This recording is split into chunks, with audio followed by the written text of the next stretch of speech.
ഒക്കെ ഇളവർ മാവ് ബഡ് ചെയ്യുക കേട്ടോ. ബഡ് ചെയ്യേണ്ട രീതി ഇതൊരു ഇതേമാതിരിയുള്ളൊരു മാവാണ്. ഇതാ ഈ മാവിൻ്റെ ഇവിടെ മുറിച്ചിട്ട് ഈ കത്തിരിപ്പൂട്ട് പോലെ ഇങ്ങനെ ഉണ്ടാക്കിയിട്ട് ഈ സാധനം ഇതിലേക്ക് ഇറക്കി വെക്കുകയാണ്.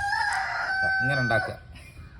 ഇതിങ്ങനെ കറക്റ്റ് ചെത്തി ഇങ്ങനെ ഉണ്ടാക്കിയിട്ട് ഇത് വേറെ ഇതിനെന്തൊരു പേരൊക്കെ പറയും. ഇത് വേറെ മാവാണ്, ഇത് വേറെ മാവ്. ഇതിലേക്ക് ഇറക്കി വെച്ചിട്ട് ഈ സാധനം ഉപയോഗിച്ചിട്ടാണ് കെട്ടേണ്ടത്. ഈ സാധനം എന്ന് പറഞ്ഞാൽ ഇതെല്ലാ പീടികയിലും ഇപ്പോൾ വാങ്ങാൻ കിട്ടുന്ന സാധനം. ഈ സാധനം നല്ലോണം വലിച്ച് കെട്ടണം. വലിച്ച് കെട്ടിയാലേ നിൽക്കുള്ളൂ. കാരണം എന്താ അറിയോ, ഈ സാധനം അല്ലാതെ നമ്മൾ കയറൊക്കെ കെട്ടി നമ്മൾ വിചാരിച്ച ടൈറ്റാവില്ല. നല്ലോണം ടൈറ്റായില്ലെങ്കിൽ ഇത് ഉണങ്ങിപ്പോവും.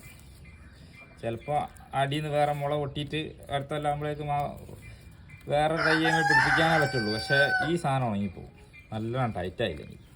നല്ലോണം ടൈറ്റാക്കി അത് കെട്ടി അവിടെ വെച്ചാൽ ഉണങ്ങിപ്പോകുന്നില്ല. അങ്ങനെ ചെയ്ത് വെച്ച മാവുകളാണ് ഇതൊക്കെ. പിന്നെ